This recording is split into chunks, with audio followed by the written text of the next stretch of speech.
Hi all, welcome back. വീട്ടിൽ ബ്രെഡും മുട്ടയും ഉണ്ടെന്നുണ്ടെങ്കിൽ രാവിലെ ആണെങ്കിലും വൈകിട്ടാണെങ്കിലും നല്ല അടിപൊളി ടേസ്റ്റ് ആയിട്ട് ഉണ്ടാക്കാൻ പറ്റുന്നൊരു കിടിലം ബ്രെഡ് മസാലയുടെ റെസിപ്പിയാണ് കാണിക്കുന്നത്. അപ്പോൾ നമുക്ക് പെട്ടെന്ന് തന്നെ വീഡിയോയിലേക്ക് പോകാമല്ലോ. വീഡിയോയിലേക്ക് പോകുന്നതിന് മുന്നേയായിട്ട് നിങ്ങൾക്ക് ചാനൽ ഇഷ്ടപ്പെടുന്നുണ്ടെന്നുണ്ടെങ്കിൽ പ്ലീസും സബ്സ്ക്രൈബ് ചെയ്ത് സപ്പോർട്ട് ചെയ്യണേ. അപ്പോൾ നമ്മുടെ എഗ് ബ്രെഡ് മസാല റെഡിയാക്കാൻ വേണ്ടിയിട്ട് ആദ്യം തന്നെ കുറച്ച് ബ്രെഡ് സ്ലൈസസ് എടുത്തിട്ടൊന്ന് ടോസ്റ്റ് ചെയ്തെടുക്കണം. അപ്പോൾ ഞാൻ ഏകദേശം ഒരു 9 സ്ലൈസ് ബ്രെഡാണ് എടുത്തില്ല. നിങ്ങൾക്ക് എത്രത്തോളം സ്നാക്ക് ആവശ്യമുണ്ടോ അതിനനുസരിച്ച് ചെയ്തെടുക്കുക കേട്ടോ. അപ്പോൾ ഇതാ നമുക്ക് 2 or 3 ആയിട്ട് ഇതുപോലെ പാൻ ചൂടായതിന് ശേഷം ബ്രെഡ് വെച്ചിട്ട് തിരിച്ചും മറിച്ചൊക്കെ ഇട്ടിട്ട് അറിയാമല്ലോ എല്ലാവർക്കും ഒന്ന് ചെറുതായിട്ട് ക്രിസ്പി ആയി കിട്ടുന്നവരെ ടോസ്റ്റ് ചെയ്തെടുക്കാം. വേറെ എക്സ്ട്രാ എണ്ണ കാര്യങ്ങളൊന്നും ഒഴിക്കണ്ട കേട്ടോ, വെറും പാനിൽ തന്നെ വെച്ചിട്ട് ചെയ്തെടുത്താൽ മതി. അങ്ങനെ ഇതുപോലെ തിരിച്ചു മറിച്ചൊക്കെ ഇട്ടിട്ട് ഈ ഒരു രീതിയിൽ 2 സൈഡും ഒന്ന് കളർ മാറി ടോസ്റ്റായി വരുന്ന സമയത്ത് നമുക്കിതുപോലെ പാനിൽ നിന്ന് മാറ്റി വെക്കാം. അപ്പോൾ ഞാൻ അങ്ങനെ 9 സ്ലൈസ് ബ്രെഡും മൊത്തത്തിൽ ഇതുപോലെ ടോസ്റ്റ് ചെയ്തെടുത്തതിന് ശേഷം ഒരു കത്രികയോ കത്തിയോ എന്തെങ്കിലും വെച്ചിട്ട് ഇതുപോലെ ചെറുതായിട്ടൊന്ന് കട്ട് ചെയ്തെടുക്കുക കേട്ടോ. ആദ്യം തന്നെ 3 പീസായിട്ട് ഈ ഒരു രീതിയിൽ കട്ട് ചെയ്യുന്നുണ്ട്, പിന്നെ ഇങ്ങനെ 2 ആയിട്ടും കട്ട് ചെയ്യുന്നുണ്ട്. നിങ്ങൾക്ക് ഇഷ്ടമുള്ള സൈസിൽ കട്ട് ചെയ്തെടുക്കാം.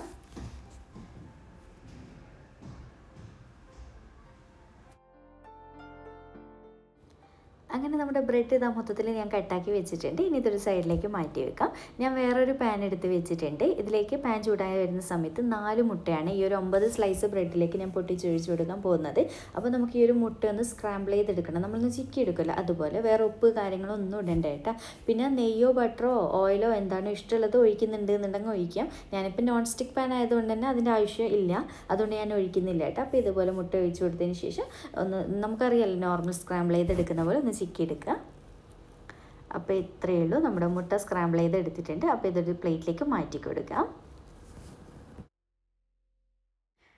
ഇനിയിപ്പോൾ ഈ ഒരു സെയിം പാനിലേക്ക് തന്നെ ഏകദേശം 1 ടേബിൾ സ്പൂൺ വെളിച്ചെണ്ണയോ ഓയിലോ ബട്ടറോ നെയ്യോ എന്താണ് ഇഷ്ടമുള്ളത് നിങ്ങൾക്ക് അത് ചേർത്ത് കൊടുക്കുക കേട്ടോ. പിന്നെ ഇതിലേക്ക് 1 ടീസ്പൂൺ ഇഞ്ചി വെളുത്തുള്ളി ചതച്ചത്, രണ്ടും കൂടി 1 ടീസ്പൂണാണ് എടുത്തിട്ടുള്ളൂ. എന്നിട്ട് നന്നായിട്ടൊന്നങ്ങ് ഫ്ലെയിം കുറച്ച് വെച്ച് വഴറ്റിയെടുക്കുക. അതിൻ്റെ ഒരു പച്ച ടേസ്റ്റ് മാറി കിട്ടുന്നുണ്ട്, നല്ലൊരു മണം വരും കേട്ടോ.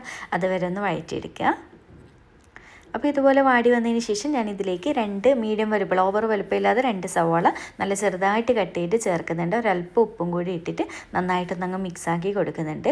പ്രത്യേകം ശ്രദ്ധിക്കുക, സവാള ഒരുപാട് അങ്ങനെ വാടരുത് കേട്ടോ. ചെറുതായിട്ടൊന്ന് കളറ് മാറി വരും, അതായത് ഒരു ഹാഫ് വേവ് അത്രമാത്രം മതിയേ. അടച്ച് വെച്ചിട്ട് കുക്ക് ചെയ്യുന്നുണ്ടെന്നുണ്ടെങ്കിൽ അങ്ങനെ ചെയ്യാം. ഞാൻ ഇത് അടച്ച് വെച്ചിട്ട് ഈ ഒരു രീതിയിലൊന്നങ്ങ് വാട്ടിയെടുത്തിട്ടുണ്ട്. ഇത്രയും മതി, ചെറിയ രീതിക്കൊന്ന് കളർ മാറിക്കിട്ടുക. അടുത്തതൊരു മീഡിയം വലുപ്പമുള്ള ക്യാപ്സിക്കത്തിൻ്റെ പകുതി ക്യാപ്സിക്കാണ് എടുത്തിട്ടുള്ളത്. ഈ ഒരു വലുപ്പത്തിൽ കട്ട് ചെയ്ത് എടുത്തിട്ടുണ്ട്. അതുപോലെ തന്നെ ഒരു ചെറിയ സൈസ് തക്കാളിയും ക്യാപ്സിക്കം കട്ട് ചെയ്ത് അതേ വലുപ്പത്തിൽ തന്നെ കട്ട് ചെയ്ത് ഇട്ട് കൊടുത്തിട്ടുണ്ട്. എന്നിട്ട് നന്നായിട്ടൊന്നങ്ങ് മിക്സാക്കി കൊടുക്കുന്നുണ്ട്. ഒരു മീഡിയം ഫ്ലെയിമിൽ ഇട്ടിട്ടൊന്ന് വഴറ്റിയെടുക്കുക കേട്ടോ. ഒരുപാട് ഓവറായിട്ട് വാടി സോഫ്റ്റ് ആവുമൊന്നും വേണ്ട, ചെറിയ രീതിക്കൊന്ന് സോഫ്റ്റ് ആക്കിയിട്ടാൽ മാത്രം മതി. അങ്ങനെ ഈ ഒരു രീതിയിലൊന്ന് വാടിയെടുത്തിട്ടുണ്ട്. അതുപോലെ തന്നെ പ്രത്യേകം ശ്രദ്ധിക്കുക, ചിലവർക്ക് ഈ വെജീസൊന്നും അധികം കടിക്കുന്ന ഇഷ്ടം ഉണ്ടാവില്ല. അങ്ങനെയാണെങ്കിൽ നല്ലപോലെ വഴറ്റിയെടുക്കുക കേട്ടോ, കുഴപ്പമൊന്നുമില്ല. ഇനിയിപ്പോൾ ഇതിലേക്കുള്ള പൊടികൾ ചേർത്ത് കൊടുക്കാം. ആദ്യം തന്നെ 1 ടീസ്പൂൺ കാശ്മീരി ചില്ലിയാണ് ചേർത്ത് കൊടുക്കുന്നത്. പിന്നെ 1.5 ടീസ്പൂൺ ചിക്കൻ മസാലപ്പൊടി ചേർക്കുന്നുണ്ട്. പിന്നെ ഇതിലേക്ക് 3/4 ടീസ്പൂൺ ഗരം മസാല പൊടിയും കൂടി ചേർക്കുന്നുണ്ട്. ഇത്രയും മതി കേട്ടോ പൊടികളായിട്ട്. പൊടികളൊന്നും ഒരുപാട് കൂടിപ്പോവേണ്ട. എന്നിട്ട് നന്നായിട്ട് അങ്ങ് മിക്സാക്കി കൊടുക്കുന്നുണ്ട്. അപ്പോൾ പൊടികളൊക്കെ ചേർത്ത് മിക്സാക്കിയതിന് ശേഷം ഇതിലേക്ക് ഒരു 3-4 ടേബിൾ സ്പൂൺ ടൊമാറ്റോ കെച്ചപ്പാണ് ചേർത്ത് കൊടുക്കുന്നത്. അപ്പോൾ കെച്ചപ്പ് ടേസ്റ്റിൽ വ്യത്യാസം വരും, നമ്മളെടുക്കുന്ന ബ്രെഡിൻ്റെ ക്വാണ്ടിറ്റിയും സൈസൊക്കെ മാറുമ്പോൾ. അപ്പോൾ അതിനനുസരിച്ച് നോക്കി കുറച്ച് ചേർക്കുക. എന്നിട്ട് ഇളക്കി നോക്കി ചേർക്കുക കേട്ടോ. അപ്പോൾ ഇതുപോലെ നന്നായിട്ട് അങ്ങ് മിക്സാക്കി കൊടുത്തിട്ടുണ്ട്. ഇനിയിപ്പോൾ ഇതിലേക്ക് 1/3 കപ്പ് അളവിൽ വെള്ളം ഒഴിച്ച് കൊടുക്കുന്നുണ്ട്. പച്ചവെള്ളമാണ് ഒഴിച്ച് കൊടുക്കുന്നത്.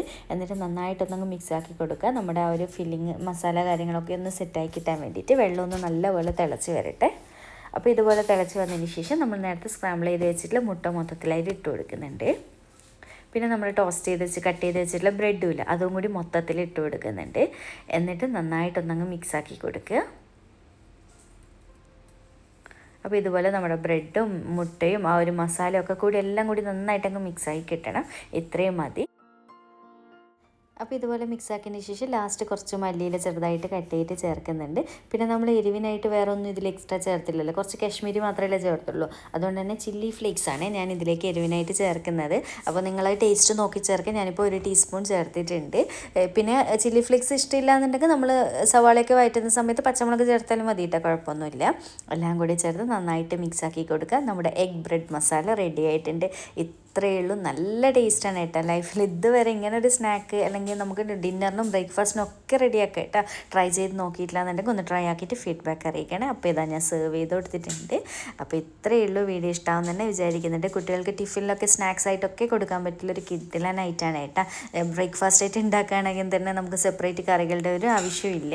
അപ്പോൾ ഇത്രയേ ഉള്ളൂ. വീഡിയോ ഇഷ്ടമായിട്ടുണ്ട് എന്നുണ്ടെങ്കിൽ ലൈക്ക് ചെയ്യാനും ചാനൽ സബ്സ്ക്രൈബ് ചെയ്യാനും മാക്സിമം ഒന്ന് ഷെയർ ചെയ്തെടുക്കാനും മറക്കല്ലേ. അപ്പോൾ വീണ്ടും ഒരു അടിപൊളി വീഡിയോ ആയിട്ട് കാണാം. താങ്ക്